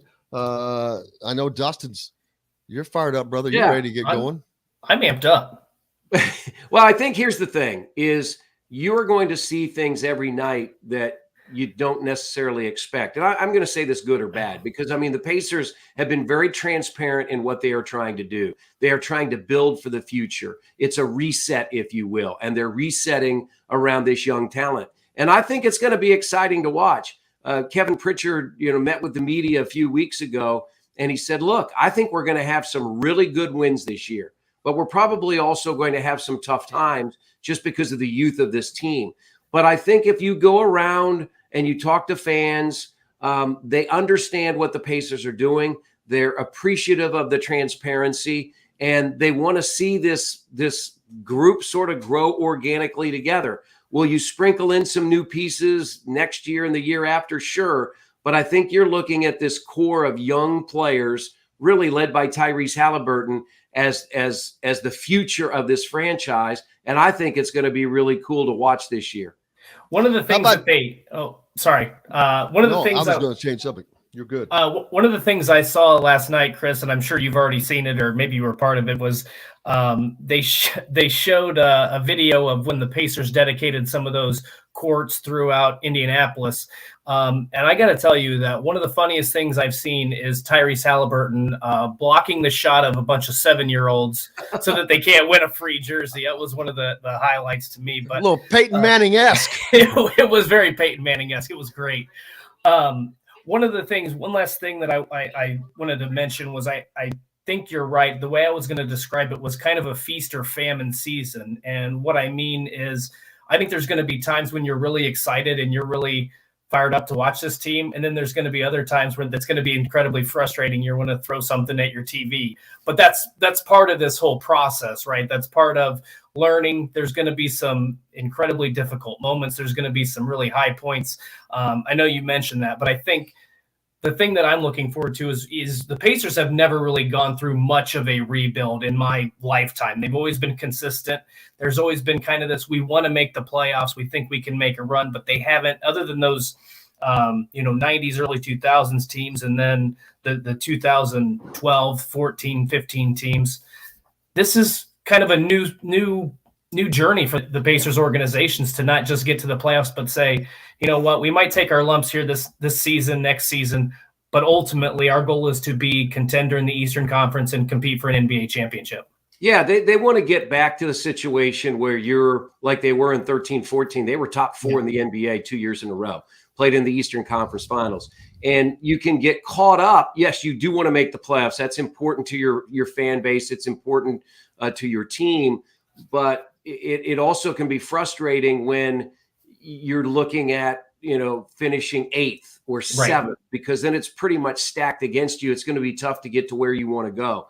So I think what they're trying to do is say, hey, we know it could be a tough couple of years, and maybe year 1 was last year, but I'm encouraged. I'm really encouraged by this young group. And could they be a little bit more successful this year than we think? We'll just have to wait and see. One of the things that hampered the Pacers the last couple of years has been injuries. Last year, they missed over 400 games due to injury. I think that was number 3 in the NBA. So hopefully this year they'll have a little bit more luck when it comes to that the Pacers won't have as many injuries as they've had in years past. Wembanyama. Wembanyama. I can say it. It's easy. It's easier to say it. I think, he's playing. Against, yeah, that's right. He's playing against Scoot Henderson again today at noon out in Henderson, Nevada. So where is he from? He's from France. And he is 7'4". And you know what? incredible. Wasn't Andre the Giant from France? I think he was. Andre the Giant could drink like 12 cases of beer or something in a setting. I'm not kidding. I believe you, but I don't know that for a fact. One of my favorite pictures is him holding a beer can. He crushed. It's in his hand, yeah, because it looks like a fake little doll thing. Right, it does, yeah. Hey, I just like the fact too that Jim has the Reds hat. He's still repping the Reds back there, even though it's been a tough year. I'm no quitter, man. No quitter. I may complain, but no quitter. They did go out with the 100th loss of the season, I believe. Now that you bring that up, I saw they got pounded 15-2 by the Cubs. I remember seeing. You know the best thing. You know the best thing, Jim. Today they're 0-0 for next year. They're 0-0. They can't lose anymore this year. Hold on, guys. Hold on. Let me put on my NL East reigning World Series champ, overcoming a 10.5 game deficit Braves had here. Yeah. If it was against somebody besides the Mets, I would give you credit, but the Mets still won 100 games. Can you imagine being a team that wins 100 games, has a 10.5 game lead at some point, and you don't win your division? Yeah. They had 180 days of baseball this year, and they led for 175. They either led or tied the division, and they lost it in game 161. That's amazing. Yeah. I'll tell you what, there are so many great times of the year, but we're coming up on the month of October for me. You're in the heart, NFL season's just underway, week 5, 6, college football, the NBA getting ready to start, and then baseball playoffs. I mean, you talk about a time where you need a number of TVs and a lot of channels. It's right now because there's a lot to watch. Yep. Plus, and everybody's thinking about the Yankees and Aaron Judge. They didn't even win 100 games this year. While in the National League East, you had 2 teams that won 101 games. Was there a tiebreaker because they won a series or something, Dustin? They beat the Mets by 1 game, I believe. It was the Braves were were they 101 and 61? They're both 101 and 61. Yeah, they changed that tiebreaker rule too, the way they do it. So the Braves had it basically, as long as the Mets didn't get swept in that second to last series, they basically would have won the division. But the Braves came up and swept the Mets. So Well, I remember saying yesterday, I was like, well, maybe Pittsburgh will lose, or I said, I hope that they do win, so they'll end up 62 and 100, which is odd. But then Cincinnati also, Pittsburgh did win to get that 100th or 62nd win. Cincinnati, of course, had to lose and get that 100th loss. Both of them will finish 62 and 100. The exact opposite of some other teams. But, looking forward to it. And, of course, Draymond Green, he's starting early, man. Yeah. We're in the preseason, and he's already getting – this was with his own teammate, though, wasn't it? Right, yeah, in the locker room. I'm sure today we'll find out more information about that. What's transpired with a team that is coming off the title. There's not. It just. Yeah, when does he? At some point, you got to say, dude. Yeah. Does maturity ever come in? That's not competitiveness when you're having fights with your teammates. It's one thing to be amped up. It's one thing to be.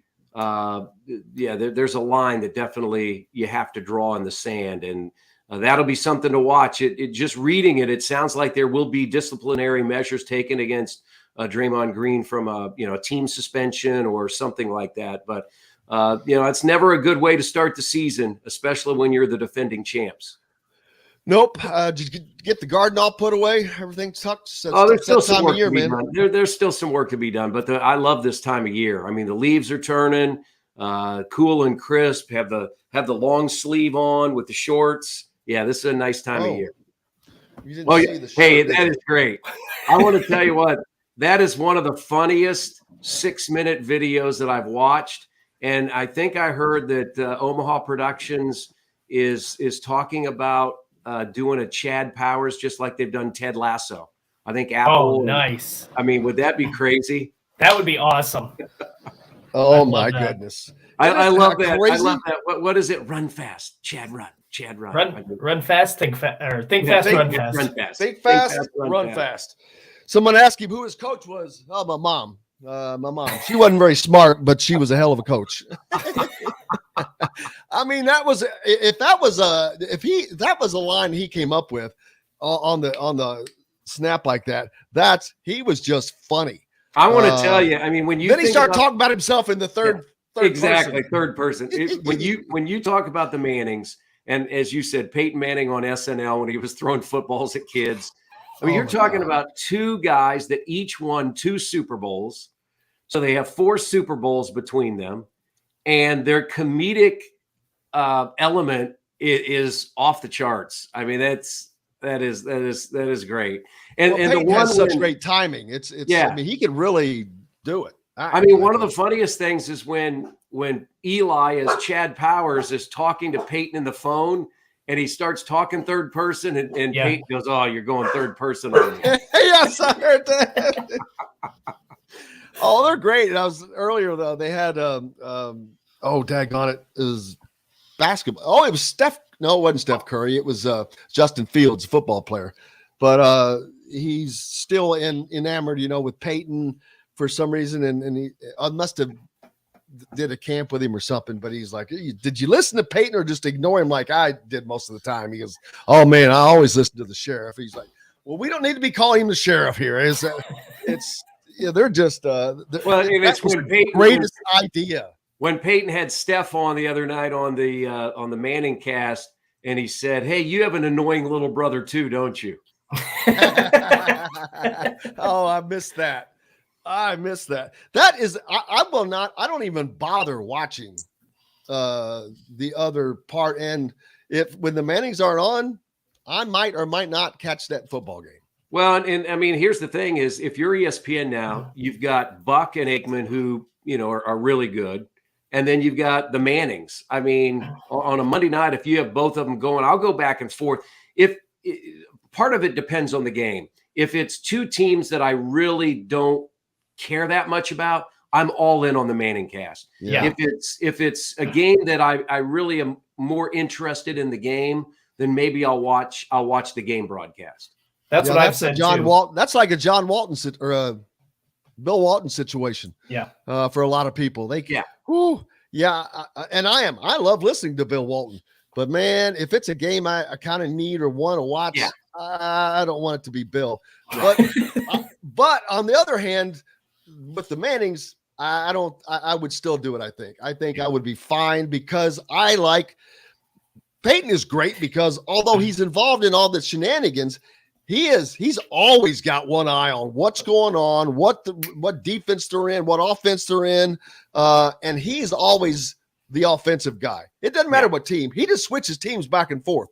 Which is great too. And he's always reacting like, just fun. Oh, and then how about the streaker the other night that just got plowed?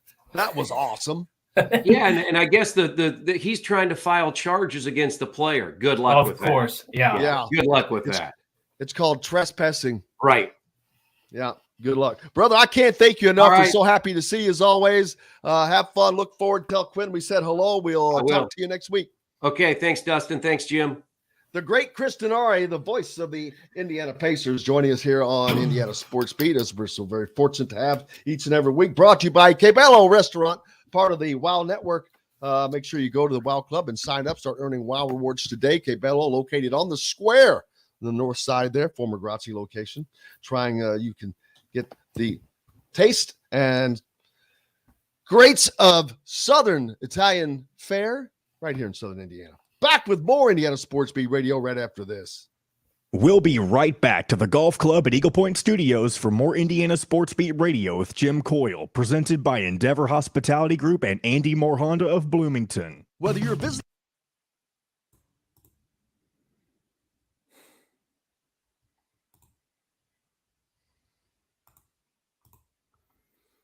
Oh, that was fun. Oh, yeah, I knew the moment you brought up the Manning cast, I'm like, oh, we ain't going to break yet. Well, that's good stuff there, man. Oh, no, I'm not saying it was a waste of content. It wasn't, but I just knew. The baseball season is officially over.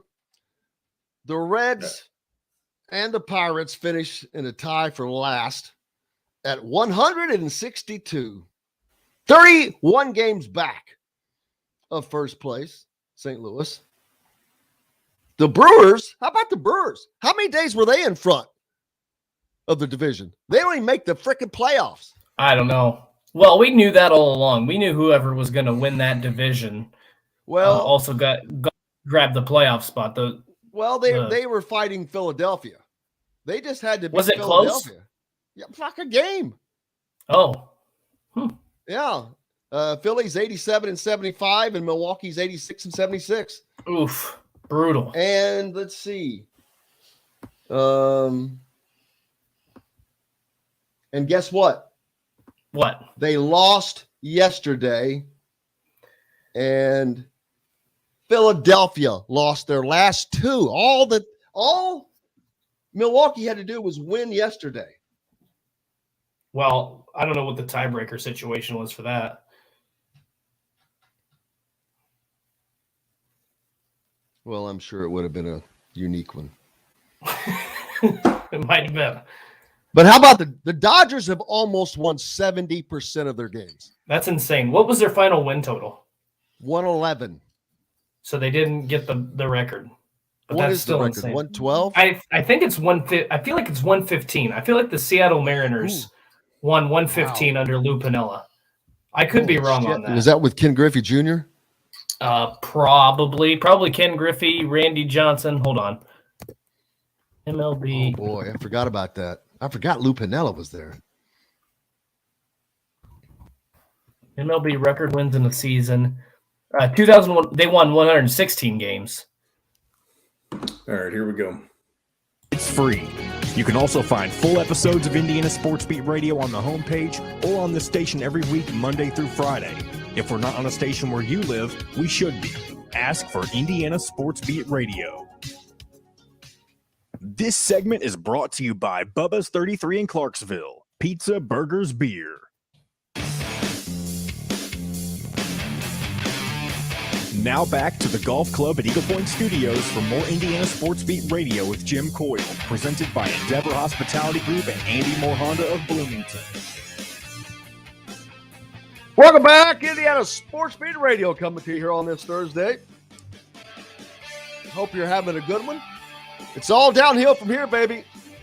It's Memorial. It is homecoming weekend at Memorial Stadium. Actually, homecoming all around the IU campus. There's a parade on Friday, I think. I went to school at IU. I didn't know they had a homecoming parade. I was not aware of that. I'm gonna be honest with you. I've seen it mentioned several times. I'm like, is this new? Because I was never aware of that. No shock, but wow. Jimmy J asking, will the Indiana football team get 6 wins? No, I'll take that bet. I'm not trying to be negative, but I'll take that bet all day long. Speaking of bets, we've got one at hand. First of all, what is the wager? That's a great question. I will wager 2 delicious ribeyes.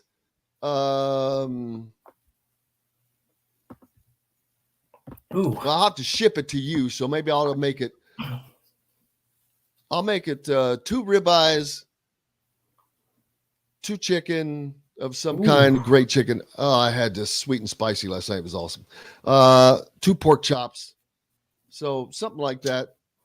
You come up with your own thing. All right, I'll come up with my own thing. I gotta think on this. That'll match the. Yeah, don't be coming back with a jar of pickles and here's a container of mushrooms for your chili. Good stuff. I'll be fine. I'll be quite fine on my own. Thank you very much. But I'll take the women in the 3-point shooting contest. All right, I'll take the men. The guys. All right. I think that's. I don't think that I'm. you've got some great shooters. I do, but how consistent are they? That's the question. Well, when you're in practice, it's all good. Ooh. There's been a lot of stuff going on in women's. I might have an idea for your if you win this. Yeah. Yeah, like what?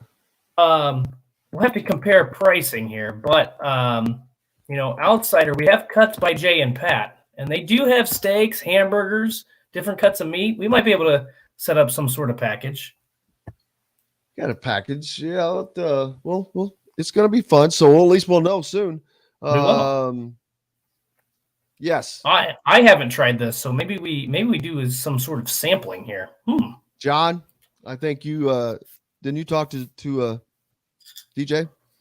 Yeah, DJ's doing fine, but as Ross was saying on the comments, there was a ton of damage in his area. He was right in the heart of it whenever Hurricane Ian made landfall in Fort Myers. But yeah, thankfully DJ is okay. We'll have to have him on maybe not tomorrow since we're already loaded on Friday, but maybe we'll speak to him next week. Tim points out the 51st annual Harvest Homecoming in New Albany opened today already. Yep. That donut line at the donut booth stays around the corner all weekend. There's this little booth that makes these homemade donuts. Ooh. The line to get them will be, it's like an hour long all the time. And you're like, I'd really like to get them, but I'm not standing in that damn line for an hour. I don't care. It's not there. It's too many calories for me anyway. I don't need it. There's a place down here. But this is just once a year thing. This it's is not once a a year. donut place. This is not a regular like donut shop. It's like the JC's or something, I think. But man, they're just popular, and the damn line is an hour long the whole time. The whole time it's open. James J. Davis again asking, does Coach Allen keep his job? Yes. Indiana does not need to get into the hiring and firing game at this moment. They can't afford it. I mean, Tom Allen's contract is, he just signed what was last year? He signed a 7-year extension or I think it was 2 years after the 2020 season. Here's the other thing too. And I mentioned this with when we were talking to, I believe, Bob Kravitz about it. Indiana's not in a position. I mean, I'd give him one more year after this year, and we don't know how this year is going to finish. But then the other aspect of this is you really don't want to do it when the Nebraska and Wisconsin jobs are open. Now it's probably a foregone conclusion that Jim Leonard's going to be the head coach at Wisconsin. But if things go poorly, they'll be in the head coaching search too. So you're competing with two. I don't know if blue blood is the right word, but two of the premier institutions in the Big Ten on the football side. Indiana's not going to be able to compete with that. So I think you hope that there are some staff changes in the offseason in terms of who is on Tom Allen's staff. But the head coaching, and Bob said it earlier this week, this is Tom Allen's dream job. It's not very often that's going to be the case at Indiana University. So I think that's a positive thing. Doesn't mean that he can't show significant improvement, because he's going to have to next season, or the rest of this season and next season. Yeah, there's no doubt. Now, there's no doubt that next season, yes, if you ask me this next season and Indiana was in this position that they are in right now, right, my answer would be an affirmative, absolutely yes. Right. That would be, because I'm looking at an Indianapolis Star article by Dana Hunsinger Benbow from September last year, about a year ago, when I think he signed that contract, right? It was at that time, the 18th best D1 football contract in the country. Wow. Okay. There's only 14 teams in the Big Ten. There are, 16 in the SEC? 14. Well, they're going to be 16, but right now there's 14. So you can see where that puts him there. But you also see that he had to take a reduction to get rid of Nick Sheridan. probably going to have to take a reduction to get rid of Darren Hiller. Which by the way, that comes to be. Which, by the way, that's absolutely ridiculous. That's not. Look, I like Scott Dolson. I think he's done a good job, but that's not showing a commitment to your football program. If you're taking it out of your head coach's salary, that's not a commitment to your football program. That's not a good sign. That's all I'm going to say. Yeah, in my opinion. I don't disagree with that, and I don't think that's a good sell to other prospective coaches. Right. But you know what? On the other hand, why should it not be that way? Look at the freaking pay. Also, look at in Bob's article, the payouts that are being paid. Right now. Sure. Or sure. the buyouts, rather. It's absolutely ludicrous, these contracts. So you know what? I don't have a problem with buying back. You know what? There should be wins tied to these contracts. Numbers. I don't disagree. We gotta go though. We gotta go. We got like 30 seconds, but always fun. We can talk about it more tomorrow, but we'll have tons to talk about tomorrow. Let's see. Of course, Dustin will be here with us. We're going to be live from BB's, of course, and Alec Lasley's going to join us. And who else is on tomorrow? Of course, Zach it'll be a freak show all day, as is every Friday. Then it's the Red Zone, the Nuts Boys. So I cannot thank everybody today enough. Big thanks to Matt Taylor. Huge thanks to Matt Taylor getting up at 6 a.m. out in Denver ahead of tonight's Colts game. Hopefully they can find some good luck today. Kyler Staley from thehoosier.com. Make sure you give him a follow and sign up at thehoosier.com if you don't have a subscription. Keep updated on all things IU basketball related, recruiting, whatnot. Also, Chris Denari, the great one. Appreciate him as well. Look forward to talking to him each and every week. Dustin Schutte, of course, John, the producer. Most importantly, thanks to you guys. Without you, we've got no reason to be here. We're back tomorrow to do it again, and we'll be at BB's. Can't wait. Until then, I'm Jim Coyle. I will see you on the radio. Thanks for listening to Indiana Sports Beat Radio. Be sure to subscribe to our YouTube page for more clips and team coverage of Indiana basketball, football, and more. You can also find full episodes and tons of other content on thehoosier.com. We'll see you next time for another edition of Indiana Sports Beat.